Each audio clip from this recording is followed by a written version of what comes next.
There are artists who leave the stage to cheers, artists who leave quietly, and artists like Ritchie Blackmore who leave in a cold, almost strange way, playing a half-hearted solo, throwing a drink at a cameraman, and then disappearing for good after a few last shows with Deep Purple. From Smoke on the Water to Highway Star, Ritchie Blackmore made sounds that will live on forever with his Stratocaster and wild spirit. Besides that, he was the band's brewing storm and the cause of arguments that were never really settled. His last years with Deep Purple weren't a successful ending. Instead, they were the slow breakdown of a creative marriage full of cracks. It's even stranger that Ritchie Blackmore didn't feel bad about what he did. On the contrary, he was glad. "I feel pretty good now that I'm not tied down," saying this after leaving the band. "They found someone to take my place because I wasn't right anymore." Not just saying goodbye. The man who helped build the kingdom was the first to leave when it no longer fit who he was making a statement. Some geniuses are born to start a fire, but when it goes out, they're the first ones to leave without looking back or feeling bad about it. And Ritchie Blackmore, with his ironclad determination and huge ego, did just that. However, fires don't go out overnight. There has been a war going on between Ritchie Blackmore and Ian Gillan, Deep Purple's two biggest egos, for over 20 years. This war is kept quiet but never ends. Ian Gillan was the only person who really understood Ritchie Blackmore, and that voice drove Blackmore crazy more than anyone else. Gillan and Blackmore were one of the most dynamic rock duos in the early 1970s, when Deep Purple came into their golden age with the famous Mark II lineup. One played the guitar so well that his riffs could light up the stage, and the other was a dramatic singer who could turn up the heat. They made great works of art like Strange Kind of Woman, Child in Time, and Smoke on the Water. Their ability to work together creatively led to albums like In Rock, 1970, Machine Head, 1972, and Made in Japan, 1972. From the outside, they looked like they were a great match, but they were having a hard time getting along. Ritchie Blackmore was quiet, smart, and concerned with control. He never got things right. Ian Gillan was emotional, spoke his mind, and wanted to be able to express himself freely. These people with very different personalities couldn't work together on a project without fighting. They had small disagreements at first, but they quickly turned into deep cracks in their relationship. It got so cold between them that they couldn't even say hello. Early in 1973, the underlying strain came to a head. As Blackmore's control grew, Ian Gillan left the band because he felt shut out of the artistic process. That same year, Gillan's close friend and bassist Roger Glover was fired. Deep Purple's power now leaned strongly toward Blackmore, and the Mark II lineup broke up for good. After 11 years, in 1984, Deep Purple got back together. Fans in the market put pressure on Gillan and Blackmore to work together again, but 10 years had not changed them. Worse things happened. Gillan was always naturally a performer, and he often made things up on stage. Blackmore still wanted everything to follow the strict plan he had made. Behind the scenes, they didn't talk to each other, and during practices, they were always fighting. By the end of the 1980s, the split could no longer be fixed. Gillan was fired in 1989, and Jolene Turner, who had been the lead singer for the band Blackmore had started, took her place. But fans quickly turned down the lineup because they thought Deep Purple had lost its character. When Ian Gillan joined Deep Purple again in 1992, the mood became thick, like everyone was living in a room with no airflow. Blackmore didn't get too close to the others.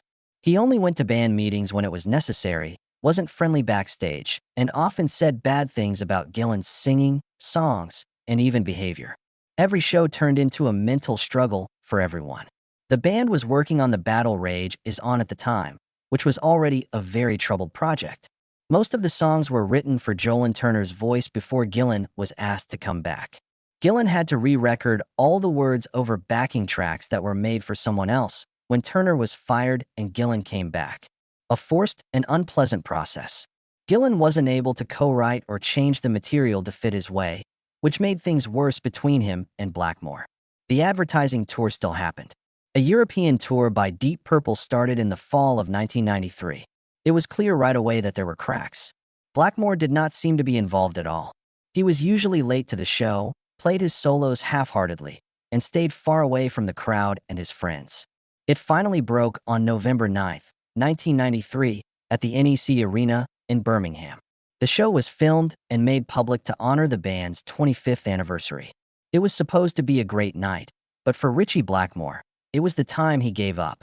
When the band started playing Highway Star, Blackmore wasn't there. His absence from the stage made it hard for the other performers to keep the show going. As soon as he came out, he played his solo like a machine, without any feelings or attachments, as if he were just doing what he was supposed to do. Many people were shocked when he threw a cup of water right at a reporter who was too close. Deep Purple didn't just lose a musician that night. They also lost the spirit that made them what they were. After only a few days, Blackmore said he was leaving the tour. He quit the band for good. There will be no goodbyes, farewell shows, or long talks. That was the end for him. To end the tour, Deep Purple hired Joe Satriani as a temporary replacement. The next year, they hired Steve Morse permanently. The fact that Blackmore wasn't mad is very interesting. His heart wasn't broken. On the contrary, he was calm. He later said in interviews that he was glad he wasn't tied to Deep Purple anymore. He thought his time with the band was up and that it was time for him to leave. There were no mixed feelings about Deep Purple, especially Gillan. Blackmore and Gillan have had problems for a long time, and Gillan later admitted that the band might not have been together at all if Blackmore hadn't quit at that time. His leaving, even though it was cold and harsh, saved the day for everyone else. It wasn't a big solo that Ritchie Blackmore played to end his time with Deep Purple. Walking away, he seemed like someone who had been at a party for too long and had lost interest. Following his departure from Deep Purple in 1993, Ritchie Blackmore never looked back. There wasn't a goodbye speech or news conference to tell the fans why he was leaving. He disappeared from the Deep Purple world, as if it had never been there. Many people couldn't imagine leaving a famous band at their peak, but for Blackmore, it was a way to feel free. He stopped making music not because he didn't like it, but because he was tired of the restrictions that fame came with. He barely talked about Deep Purple for years afterward. When asked about his last days with the band and the few talks that did happen, he simply said, "I just didn't fit anymore, and I think they knew that too." There is no anger or sorrow. If you heard his answer, you might have thought he had just gotten out of a room that was making him feel trapped. Blackmore turned away from classic rock and toward his long-held love of ancient and European folk music, a sound that had been simmering inside him for years.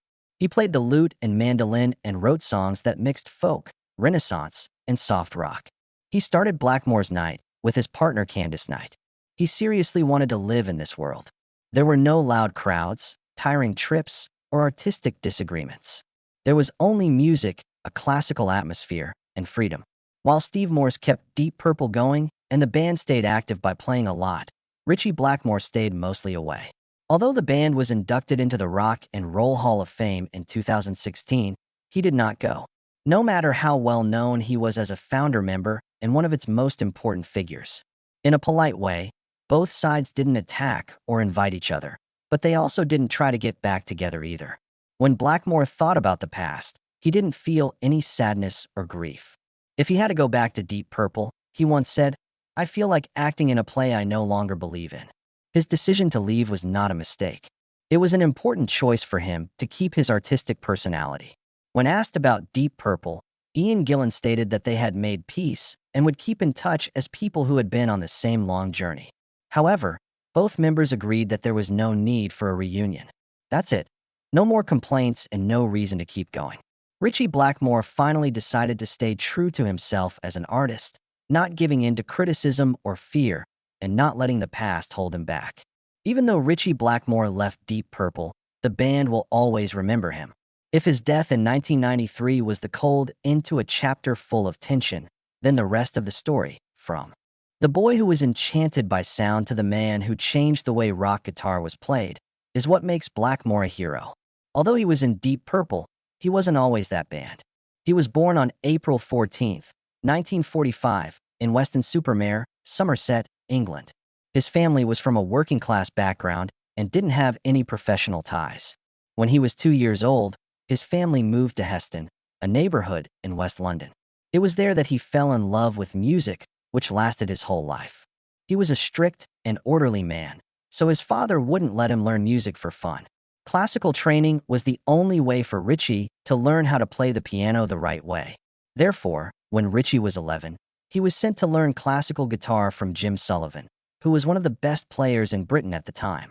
Even after many years, Blackmore would still say that his unique way of playing came from his classical background. He was a session drummer and played in a number of rock and roll bands in his teens, including the Outlaws, Hines and the Wild Boys, and Screaming Lord Sutch. On the other hand, these were just steps. He wanted his own band, a place where he could make music the way he wanted. That dream came true in 1968. Dark Purple was made up of Blackmore, John Lord on keyboards, Ian Pace on drums, Rod Evans on singing, and Nick Simper on bass. At first, records like Shades of Deep Purple and The Book of Taliesin, which are psychedelic rock and classical music, had a big impact on the band. Deep Purple didn't really find its sound until Ian Gillan and Roger Glover joined in 1969. At that point, Blackmore had already made his signature style even better. There is speed, accuracy, traditional harmony, and solos that make you feel things. He changed the Fender Stratocaster into a weapon that could describe himself in a rough, angry, but carefully crafted way. Modern hard rock was built on records like In Rock, 1970, Fireball, 1971, Machine Head, 1972, and Made in Japan, 1972, by him and the band. Blackmore wrote the famed riff for Smoke on the Water, probably the most famous guitar riff ever. He left an undeniable mark on songs like Highway Star, Lazy, Child in Time, Burn, and Mistreated, from the way they are put together and the melodies they use to the dark, almost mythical tone that each chord takes on. In particular, Blackmore was not just a musician. He was kind of the band's musical head. He actively planned out rhythms, told musicians how to change keys, and composed music to make it sound its best on stage. He would often go on longer solos during live shows, making each show a one-of-a-kind event that could never be repeated. Gillan and Glover quit Deep Purple in 1973, and Blackmore led the band into a new era with David Coverdale and Glenn Hughes. The 1974 album Burn was more blues rock, but it still had the technicality and classical framework that he liked. Even though Stormbringer, 1974, caused disagreements within the band, it showed how versatile he was as a musician. In 1975, he quit Deep Purple for the first time to start Rainbow, a band that let him be completely free with their music. He left Deep Purple for almost a decade, and then came back when the original Mark II lineup got back together in 1984. After that return, Perfect Strangers was one of Deep Purple's biggest hits after the 1970s. There was no stopping Blackmore. He used more modern gear to improve his sound, but the classical spirit, discipline, and dominating presence were still in every note.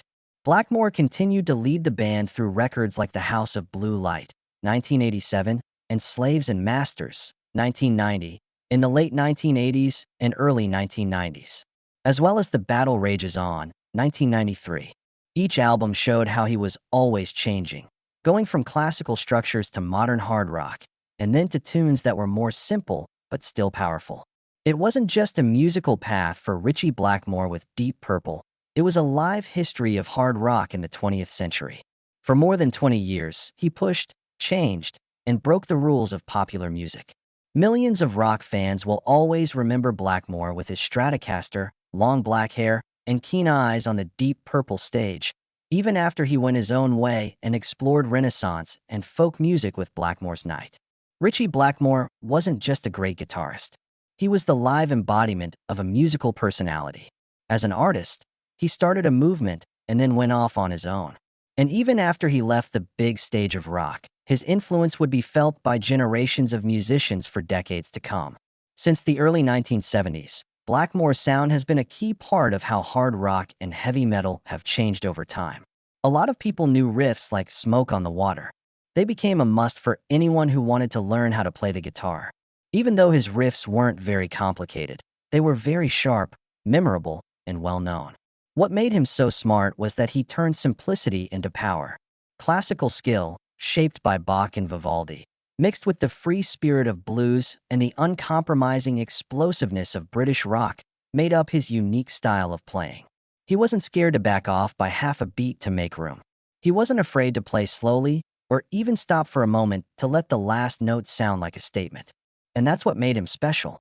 When he played the guitar, it was like he was telling a story, not just singing. Many famous guitarists, like Yngwie Malmsteen, who expanded on neoclassical metal, Steve Vai, Joe Satriani, and John Petrucci, have said that Blackmore was an impact on them. A lot of people looked at his single-note picking, his left-hand vibrato, and how he used harmonic scales to make the music more tense. Deep Purple didn't just see Blackmore as a starting member. He saw him as their musical soul and the person who made them who they were. Deep Purple's music had a sharp edge, a confrontational energy, and a strict sense of order as long as he was in it. The band moved in a smoother, wider direction after he left, but it never got back to the cold intensity of the Blackmore age. This picture of Ritchie Blackmore with his black and white Fender Stratocaster, long hair, and serious face became an important part of rock culture. He never tried to be too flashy. He wasn't required to go out on stage and yell at the people there. The whole hall shook when he flicked his fingers and played a cold, sharp solo. Even when he switched to folk and Renaissance-inspired music with Blackmore's Night, which was very different from what he did with Deep Purple, he stayed true to himself, not giving in to trends, and being strongly committed to his artistic intuition. The most important thing that Ritchie Blackmore left behind is not just a style of playing the guitar, but also a way of thinking about discipline, freedom, and independence in art. Ritchie Blackmore never cared what other people thought. Even though everyone thought he was one of the best guitarists in rock history, he decided to stay out of the spotlight. He didn't feel bad about leaving Deep Purple when it hit its commercial peak. Fans hoped for a big reunion, but he kept quiet while playing the lute in the woods of Central Europe. He never said sorry for being himself, and that's what makes the name Ritchie Blackmore so timeless. He picked to keep his freedom even though fame often means giving up something important. In a field where the group voice is often valued, he stuck to his own gut feelings. He also made a mark with silence, restraint, and haunting precision in a field where loudness is the norm. Ritchie Blackmore started Deep Purple and personally ended his own life in a way that nobody else does. That may be the best way to describe a tale. When someone makes a world, they quietly leave it, leaving only the purest spirit behind for the world to live on. Does Ritchie Blackmore's decision to leave without saying anything make sense? Still hoping he'll come back to the rock stage one more time? Thanks for your feedback. Maybe stories like this shouldn't end with a period. Watch the next movie, and thanks for watching. Thanks for coming.